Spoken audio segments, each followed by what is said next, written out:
Hello everyone, welcome to Mind Blowing Math. Another problem from Tezpur University Integrated M.Sc Entrance Mathematics.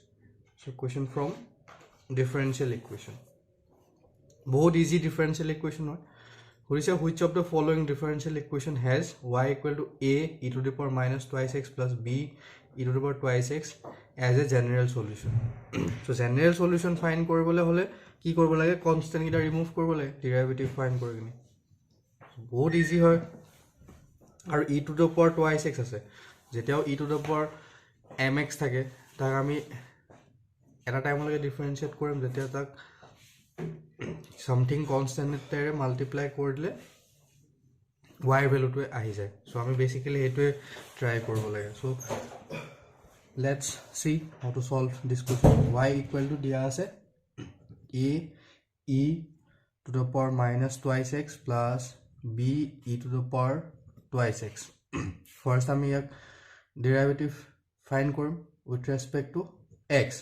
So dy by dx কি হ'ব এইটো constant আৰু এটা d by dx of e to the power mx so we differentiate কৰো তেতিয়া কি হয় m into e to the power mx.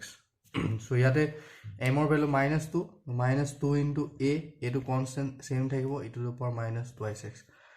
ইয়াত 2 আছে সো ইয়াতে প্লাস আহিব 2b e to the power twice x. নাও ইয়াৰ পৰা আমি এটা 2 কমন হলে y না পাও সো আমি আৰু এবাৰ ডেৰিভেটিভ কৰিম with respect to x.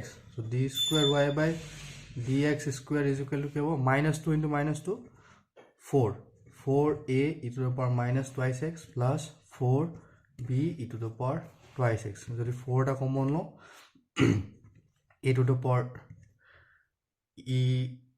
e to the power minus twice x, a into e to the power minus twice x, b into e to the power twice x. Now this value is what? Y. So 4y. So আমি যদি এফালে লৈ আহো তেতিয়া কি হ'ব d square y by dx square minus 4y is equal to 0. So this is the differential equation jar general solution to etu hoy. So option B is correct. See, this question is very easy. So general solution find কৰা এলা হৰু হৰু বস্তু differential ইকুৱেচন তোমালোকে যদি ভালকে পঢ়া entrance clear কৰিবলৈ একেবাৰে tough নহয় কিবা ডাউট থাকিলে কমেন্ট সেকশনত লিখিবা সো থ্যাংক ইউ